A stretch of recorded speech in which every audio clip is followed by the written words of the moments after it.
1212, you already know who it is. Your boy JC, your boy KP, back live from the platform. Episode 5. Halfway to 10, man. We're almost there, man.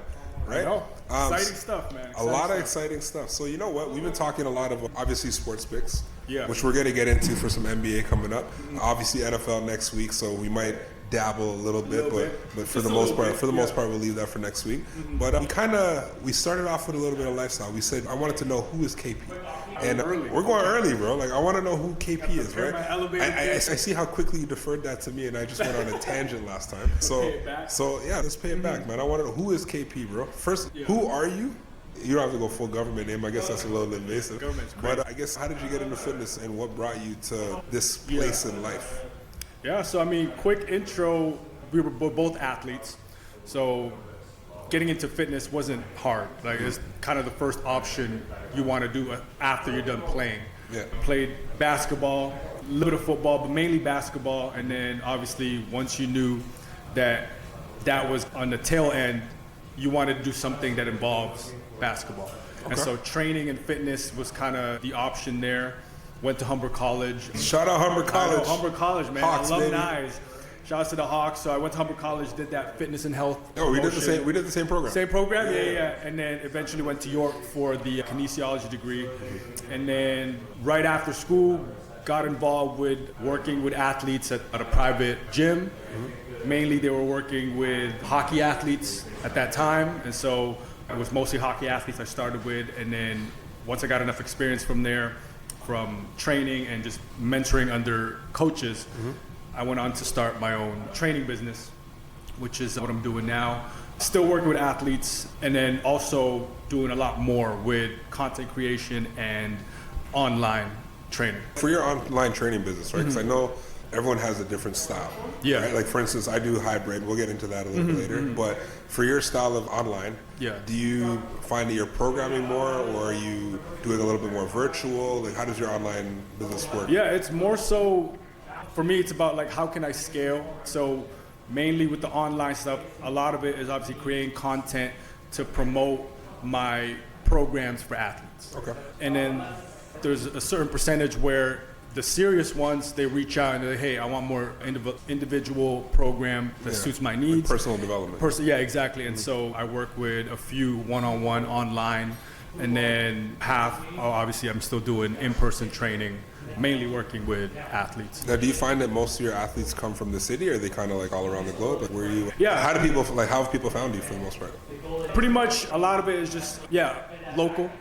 And obviously, I do coach outside of training. I do coach basketball, so it's mainly word to mouth from those parents in that space. And so, as far as marketing-wise, it's word of mouth. You know what I mean? It's just long-term relationship with a lot of athletes that I've worked with younger, and then they've grown up, and then they referred either they're people that they know in person. Okay, nice. Now, I know you brought up I played football, and then I went into basketball. Basketball being like the nature of the beast, right? Yeah. Or the beast right there. But I know a little info. A lot of us around the gym might know a little something about your background. You were a boxer, weren't you?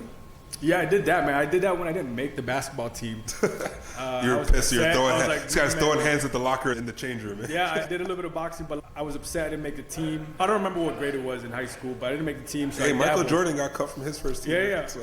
So I dabbled in boxing, and then I fought. I don't know how many times I fought, but I fought a few times. Did amateur boxing. It was fun because you're by yourself. Everything was dependent on you, like as far as training. So I did a bit of that, which is pretty good. So when did that stop and why? It stopped probably end of high school, man, because obviously things change, priorities change. You started to focus more on college and university at that point, and so that got cut short after high school. Okay. Yeah. So a lot of trainers, for instance, have different niches, different markets. You have some people that focus with athletes, general population, like powerlifting, bodybuilding, the whole shebang. What is it about athletes that keep you so engaged in the business? I mean, I'm an athlete myself, so that's what it was. I wanted to work with that population a little bit more. Although when I started, you know what I mean, it was like I was working with different types of people, and more so with athletes because I just want to be in that space. Training athletes. But for the most part, you know what I mean, I think there's right now that people are attracted to training like one. How about you, man? I'll give you guys the story that my close ones know. But high school for me, 5'5", 230 in grade 9. 5'5", 230. Let's just say this. I came into high school at 5'5", 230, and I left high school 5'10", 225. So like for me, it was like I had a crazy turnaround year in like grade 11. That was the year that I was like, I hate being the fat kid. I just can't do it anymore. And I was already playing sports from like grade 9, but when you just always felt like you were underachieving. Like I was on the team, but I wasn't the guy. So when I had my opportunities kind of with my seniors, like getting into the seniors, like grade 11, grade 12, that's when I felt like I was like, you know what, if I take this a little bit more seriously, I can actually make a better impact. So I used to go to the gym in the mornings at like 7 a.m. I would work out and do cardio at like lunchtime, and then I'd have practice in the evenings, whether I was playing football or rugby. My body was getting so used to so much activity. And you think about the energy that you have now, right, versus the energy you had then. If you knew what you had then, you probably would be doing 2-a-days versus the energy. Like I'm doing 2-a-days now, and it sucks. It's the recovery. And it sucks, right? Like even just dragging yourself to the gym to try to do certain things, or dragging yourself to the field for certain workouts and stuff like that. It's tough, right? We have more to worry about. But the thing is, I think what keeps me motivated now is the fact that I was doing 3-a-days sometimes back in the day. In that transitional period of obviously losing the weight. Yeah. So for me, I look at that and I'm like, what's a 2-a-day when I was doing 3? Right? Why can't I get a single day in the gym when I was able to do 3 before? I know I'm older and I know things slow down, but I think that you can always find that 30 to 45 minutes at least to really take care of yourself. You know what I'm saying? So for me, that was kind of my, I'd say, weight loss transition was in that timeline, and then I doubled down by obviously going into fitness, taking that in college. I remember going to nutrition class. This is how much I was working out. I wasn't really tracking macros and calories and stuff like that, but I had an idea. And I knew like the range I was in. And I remember being in nutrition class and the prof was like, hey, who knows about macros? And everyone puts their hands up and stuff. Who's like in around 2,000 calorie diet? You had some hands go up. And it's like anybody like in the 2,500 range, hands are up. There's like, who's like 3,000 or more? Saw a few hands up. Then all of a sudden, like, you got some 3,500, there's like 3 hands up. It's me and 2 other guys. Then it's like 35, his buddy's like 3,500. Like, you're more than 3,500? The other guy's like, yeah, I'm like 36. They asked me, I was like, honestly, bro, I'm like, I think I'm somewhere like close to 4,500, 5,000. I was drinking peanut butter, bro. Yo, bro, it's crazy. It's crazy, bro. Yo, shout out my cuz, my old roommate VC, One Umbrella Free Tory Lanes. But literally, if you ask this guy, back in the day when we were living at my old condo before, I was drinking peanut butter, bro. Like twice a day. Dang. Twice a day, this would be my shake. Peanut butter is good though. It was going like peanut butter shake. Peanut butter. You know how like people are like, oh, you got to put peanut butter in your smoothies. They take like a tablespoon. You know what a real like the urban tablespoon of peanut butter is, right? What is that? It's when you just dip the spoon in and whatever comes out the spoon. That's your tablespoon, right? So that with banana. Back in the day, it was we weren't even using like chocolate milk. It was regular whole milk, like regular 2% milk. I was using Nesquik to make the chocolate, like throwing protein in there too. Like every smoothie was like 1,000 calories, and having that twice a day. This was like how much output. I felt like Michael Phelps before Michael Phelps. I felt like how that guy was eating like stupid. But like at the time, because I was coming off of that transition of being so heavy and then leaning out and then having so much activity, I thought I could eat whatever I wanted. So my body was okay with that until I hurt myself. And when I hurt myself, and you were still eating the same. Oh, it was so hard to switch my nutrition after I hurt myself, because when I did my MCL meniscus, I was out and I was doing physio once or twice a day. Like I was trying to get double appointments, and like I'd go to the practices, couldn't practice, but then I wouldn't be working out because I couldn't really move on my knee. So before I knew it, I'm like, my calories stayed the same. And then I think, honestly, it's gonna sound crazy, but I gained like 25 pounds in 6 weeks. So I got back on the field 6 weeks later, and literally it was a 25-pound influx just based on the macros and calories. That's a lot in 6 weeks, man. Huge. So pay attention, if you can, to your macros, right? Because you might not think that, I mean, I blatantly knew I was consuming that much at the time, but you might think you're somewhere around 2,500 calories now, right? 2,000 calories now, but not really factoring in like the oils or like the extra little things or like what like an actual measurement is of like a teaspoon, a tablespoon, so like all track, that stuff, right? You track now. Don't track now. I only track protein now. Just like I was saying before, like for me, I prioritize protein because I have a when your experience of doing macros so long ago in your life, and for so long in your life, you have an idea of essentially like how much something would be. So I know for me, it's if I have X amount of protein in this meal, right, my plate's gonna look crazy if I balance that with carbs and fat. So it is always gonna be a little bit higher in the protein side. I still have my cheat meals. Go out and have my... You got it, man. We're human. We gotta... You know what, speaking of that, I did a little thing at the gym, like here, a couple days ago, basically just asking a couple members like their cheat meals. What's your go-to cheat meal? My go-to cheat, man, I'm simple, man, because I like the usual, I'm a wings guy. So that's my favorite cheat meal. I like wings. I was a big honey garlic fan, obviously. But Honey G, the OG. But I started doing honey sriracha, bro. Okay. Yeah. Crazy work. I just literally started using that like probably this year. Like I would just stick to honey garlic. But man, once I tasted honey sriracha sauce on wings, bro. Yeah. This is gonna sound terrible as a health professional. Yeah. However, it's like chicken wings specifically. It's like I don't treat them as a full cheat meal. Now, the what? I don't treat chicken wings as a cheat meal. No? It sounds... I know, obviously, if you know your protein, fat ratios and everything, sweet potato fries. Yeah. Man, I can eat that. See, the reason why, and this is my boy math here, right? That I don't consider chicken wings as bad of a cheat meal is because I'm just going to have them by themselves. True. It's not the combo. It's not with fries. It's a little bit of protein in it, too. You know what I mean? It's a lot of protein. Yeah. The only thing is, it's the fat. Yeah. You know what? I'm not going to say who this is. I'm not going to shout out this person right now because I thought this was hilarious. No, this is somebody from the past. I'll say somebody from my past. I remember having this conversation, and I was telling them back in the day. This is just somebody from the past. I won't say relationship or anything like that. But I remember they were like, "Man, like I was telling them something about I couldn't eat chicken wings like on my diet," and they're like, "What do you mean? What do you mean you can't eat chicken wings? It's just protein." I'm like, "It's not." What do you mean? It's just protein. Like it's a really good thing for you to eat. I was like, you have no idea how much fat is in chicken wings. Yeah, I mean, it's so. But the thing is, that's what I'm saying. But the reason why, going back to it, I don't consider it a cheat meal as much is because, if you're not having anything with it, it's protein. The carbs comes in the sauce that you're having for the most part of the flavor, right? It's protein and fat. Now, the fat that you're gonna have from a chicken wing is depending on how you eat a chicken wing. Now, how do most people eat their chicken wings? Two ways: they skin the bone, or they just eat the meat, right? Yeah, you're Filipino. Y'all eat balut. That's different, bro. You know what I mean? Y'all eat y'all. Hey, yo.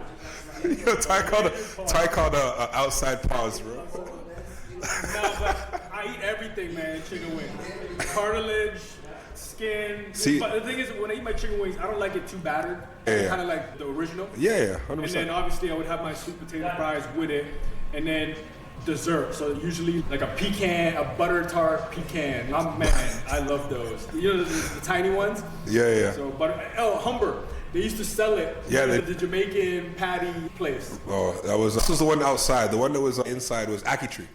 So it was around Aki Tree, and if you're from Humber, you know that area. So they used to sell a bunch of those tarts. Were they in the 2-packs? I don't even remember. Yeah, they came with multiple. Yeah. And they're like little tiny 2-bite tarts. So pecan tarts with wings and sweet potato. That's a full cheat day for you. That's a solid cheat day.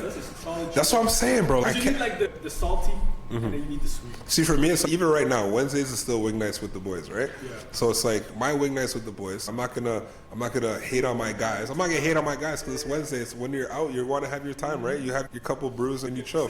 For me, right now, it's like I have like my glass of water. I get 2 pounds of wings, and I'm not eating wings. I'm not drinking beer. I'm not drinking right now. Or at least I'm very minimal on like when I do consume. I don't do it like during the week if it's unnecessary. Like I'm more so just occasional. But what I find is if I eat chicken wings, the non-Caribbean way, and I say the non-Caribbean way because the Caribbean way, you get cussed at home if you leave anything on that bone. Of course, yeah. Like you gotta finish the wing. Like you get just like I remember back in the day, one of my aunts took one of my chicken wings off my plate and finished them for me because she was like, you didn't finish the food. You gotta eat everything, man. But the difference now is like you can visually see on the flat where the fat is. Yeah. So if you still want to get best of both worlds, you can still eat it. Pause. But At the same time, it's just about consuming the chicken. Get the flavor, get the chicken, and maybe leave the fat portions. You don't need to, like, if, at the end of the day, if you ate a pound of wings and you look back and you left the fat, I don't think you're going to look there and be like, I need to eat what's left over there. We listen and we don't judge. You gotta eat. You can't waste chicken wings, man. Can't waste chicken wings. Right now, it's about priorities, I find. It's about priorities, right? Like, for me, it's like best of both worlds. If I know I want to get chicken wings in and I need that craving, and it's like I'm feeling that, and I know that I can minimize the additional carbs without getting fries or anything like that, and like just having that. If you're ordering like 2 pounders, you know what I mean, like of wings, you might not be able to eat every single. But if you're ordering a pound of wings, what people usually maybe not you, bro. 2 pounds, I could eat the whole 2 pounds. Yeah, I know. Right? I'm thinking myself, like I probably 2 pounds would be enough. Like way more than Listen, enough. bro, there was times back in the day. I'm gonna age myself a little bit here, but I remember over by Aaron Mills, right? Aaron Mills in Burnhamthorpe. It was what was it called again? Okay, I'll just say this: there was a wing spot, right, over by Aaron Mills in Dundas back in the day, and Wednesdays used to be like, I think it was like 29-cent wings or something like that. That's really cheap, right? It was stupid cheap. And when I say like, me and the guys are going there eating 40, 50 wings, bro, it was real. Crazy. Like uncomfortable real. Like you had to sit there for 20 minutes and just rethink why you did what you just did. Man, crazy. And I think now it's like there's times that I go out and I order 2 pounds and I'm sitting there and I'm like, I get to 1.5 pounds and I'm like, am I really bringing food home? Is this really what I've succumbed to? So for me now, a pound is more than enough, especially if you're gonna have it with sides and something else. And then if you're a little health conscious, you drink soda water instead of soda. I'm telling you, man, it's about finding those, right? I know me. It's like normally when I am in consumption mode, what am I doing? I want tequila and pineapple. That was normally my drink when I'm drinking, right? Now it's okay. Let me go splash of pineapple, just a splash, because I feel like I need that a little bit. And it's soda water now. So it's just about the little things, right? Now, I'll ask I know I brought up alcohol randomly. This is kind of a debatable question. Yeah. Because some people will do it. Some people haven't tried this, so maybe it's something that you have and you can give us your opinion. But BCAAs, right? BCAAs? We know BCAAs and EAAs are obviously are essential amino acids, right? Helpful for the body. And sometimes they come in good flavors. Yeah. They're 0 calories and they come in decent flavors. So I remember back in the day, mixing my vodka with BCAAs. That's crazy. Now, it sounds crazy, right? That's next level. But you know what? We're in health and fitness. At the end of the day, most places, most people are going to be like promoting the perfect lifestyle. We're not here to promote the perfect lifestyle. We're here to talk balance, right? And at the same time, let you know that you can make gains and you can basically do good things while still enjoying yourself. Of course. 100%. So I'm not going to be out here acting, everyone that comes to this gym doesn't drink and everyone that I know in fitness doesn't drink. Like all the people that you see putting out videos doing all these things, you should see them on a Saturday night because I see them sometimes. I see them sometimes and trust me, they ain't perfect. Balance is key, man. But moderation, man. Yeah, moderation. But no, that was actually a helpful thing. I would do it back in the day. I don't know why I stopped, but it was obviously good for flavor. Yeah. Where you basically just take like your shot of vodka, you mix your BCAAs with, and then you add a little bit of water to it. It's low calorie, and you're getting essential amino acids. Those are the after dark workouts, right? Like workouts after dark. But I've never dabbled into. You know what's crazy? I don't promote this in any way. Let me just put the disclaimer there. Some of my max lifts that I've had on a bench press or like even on a deadlift have been while I've been intoxicated. Hey man, it's just the blood's going. It'll be like we'll have a Christmas party here or something like that, or like we've had Christmas parties or like events and stuff like that in the gym, and then at one point like the itch comes and you're like, I remember even, you know what, I'll shout it out, during COVID. Yeah. During COVID, obviously gym was closed and stuff like that, but at nighttime that would kind of be like my games place. So like me and the boys would kind of maybe go there at nighttime and like just kind of play cards, dominoes and stuff like that. You're in a gym. So eventually, and COVID, everyone was basically just trying to find a way to survive. Yeah. So I just remember being in the gym space and literally it was like bench press is right there. After a couple drinks, all of a sudden boys are fired up. Guys are like, yo, I could do 225 for this many reps, blah, blah, blah. The whole ego bro thing, right? And all of a sudden the plates go on the bar and you just see the bar start moving. I'm like, damn. Yeah, hey, shoot, man, because, I mean, you're having a good time. It's a little bit different. So, moving on from nutrition, because we both like to work out, what does your playlist sound like? A good workout, you know what I mean? You're going to have a good workout, you know what I mean? And you need this playlist, genre, anything. Let's put it out there. You know what's crazy? So I feel like I go one of two routes. Yeah. And it's not what most people think, right? You come into the gym here for the most part, you're always hearing hip hop. I'm very. It's like the default. I should say one of three routes, right? Yeah. R&B is number one. Hell yeah. R&B is R&B is number one, bro. Yeah. So like it's essential. 100%. I need LMA in my ear. LMA, that's right? a big one. I need Keisha Cole is number one. Okay. If you walk into this gym and I'm working out and you hear Keisha Cole, just know I'm in my bag. Classic. I'm in my bag. Classic. Keisha Cole is classic. But there's something about the rhythmicness to it. It's like the calm before the storm. You know what I mean? You're about to lift. You're about to do a crazy workout. But it depends, right? Yeah, it depends on what the workout is. If I'm just resistance training, if it's a push pull day, R&B all day. Of right? course. Yeah, but if sleds are involved, clean, or you need something a little bit more high tempo. I'm almost pretty like broken down depending on what I'm doing. If it's general resistance training, R&B. If I'm doing high tempo stuff, I want EDM. Oh, okay. I'm looking at Fisher and like other just 128s and just like head bobbers, right? That beats drop. I'm not even looking for crazy. I just need consistency, like deep house almost, where it's just like consistent flow, where I feel like I can just keep moving.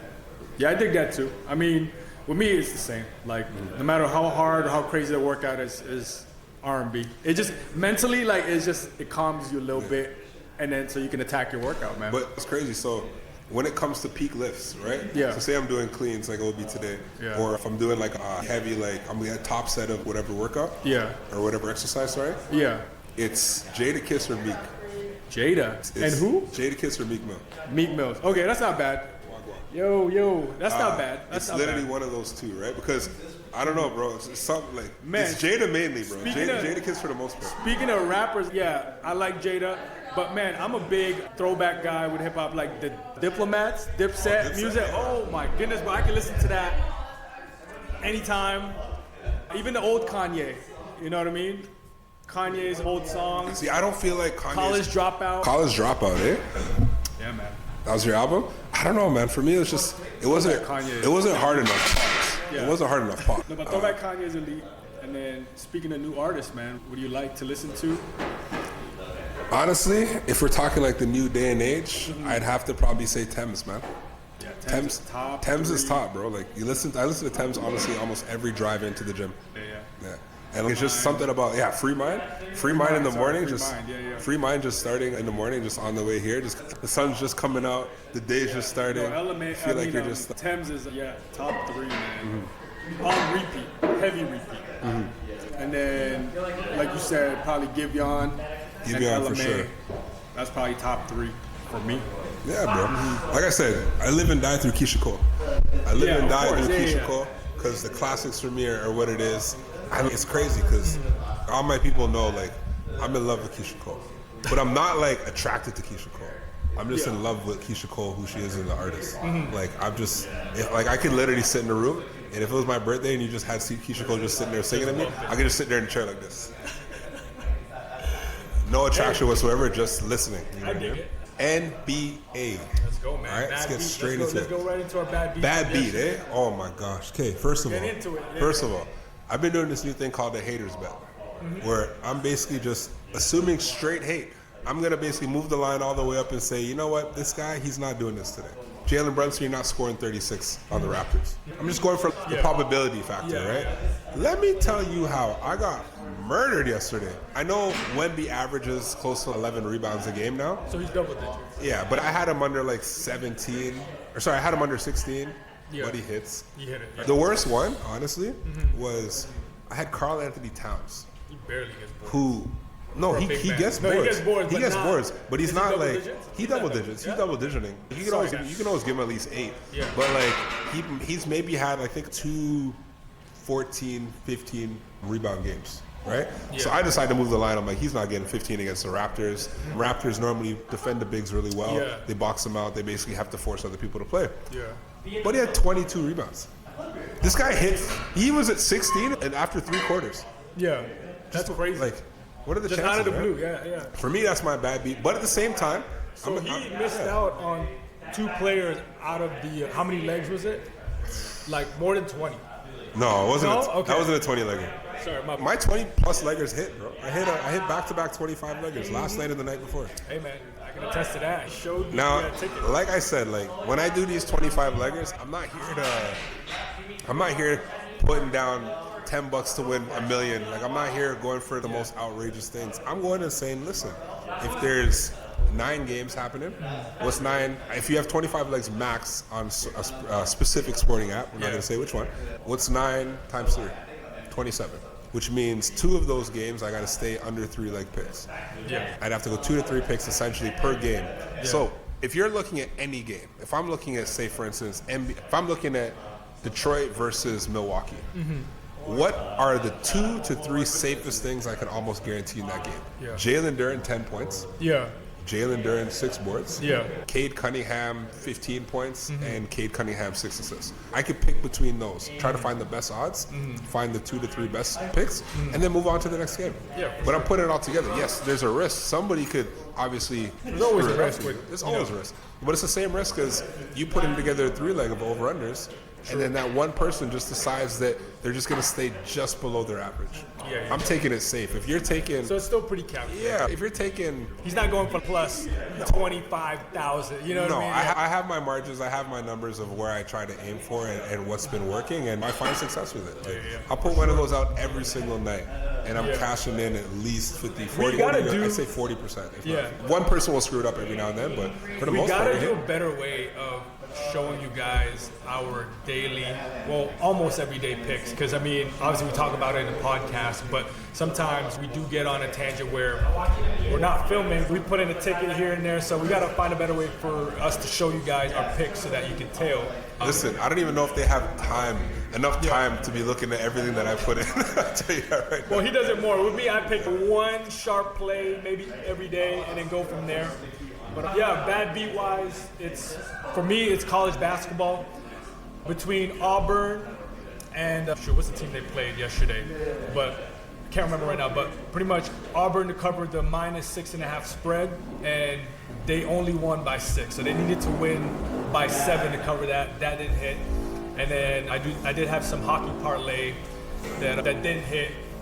And usually with hockey, I pick the teams that were always projected to go over the total. Yeah. And so yesterday just didn't hit. So yeah, I noticed you play a lot of those over 6.5 on goals. Every time you see those. Teams, so like the Avalanche, you can almost teams that like to shoot. Nathan McKinnon. Yeah, exactly. So those type of teams, I try to bet on the overs on the total, because I know Avalanche will probably get 3 or 4 goals per game. Yeah. And then the other teams have to play catch up. Moving on, what are your platform props for tonight? Toronto versus Orlando. Yeah. I like the Raptors. I don't know exactly what the lines are going to be at or what the lines are set at yet, but I'm taking the Raptors plus 7.5. I think it's gonna be a tight game. I think the Raptors should win it. Yeah. But just from a safe perspective, if I'm gonna put this in a parlay, I like the Raptors to cover. I'm gonna tail that too. I'm gonna see what the actual lines are, because based on what the actual lines will be what I'll probably end up taking as a single.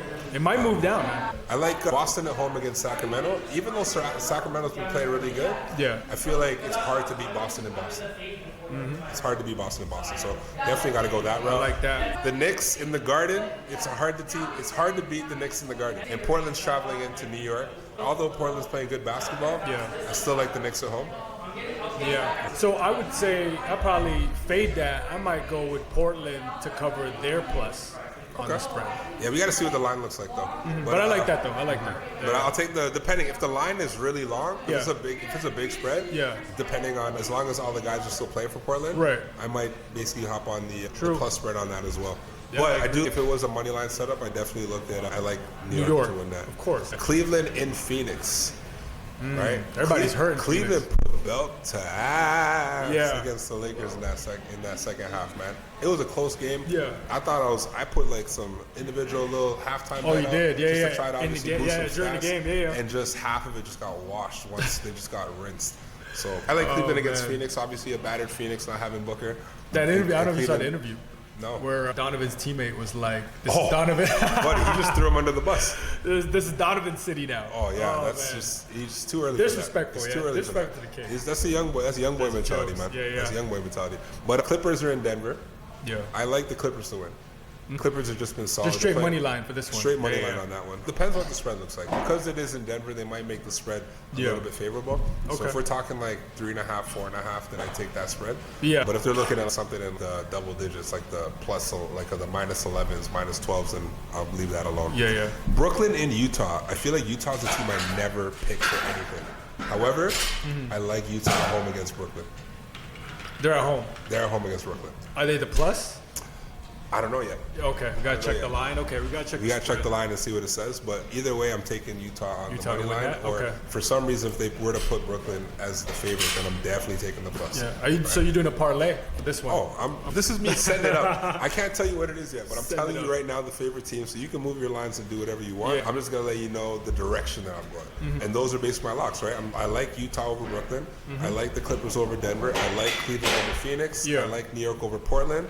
And I like Boston over Sacramento. And obviously, got to stick with Toronto and take the spread, if not the money line over Orlando. There you go. Hey, I like it. So that's episode 5, halfway to 10. So we'll see you guys in the next one. Almost double digits. We'll see you guys in the next one, man. Appreciate y'all rocking out. Catch y'all soon.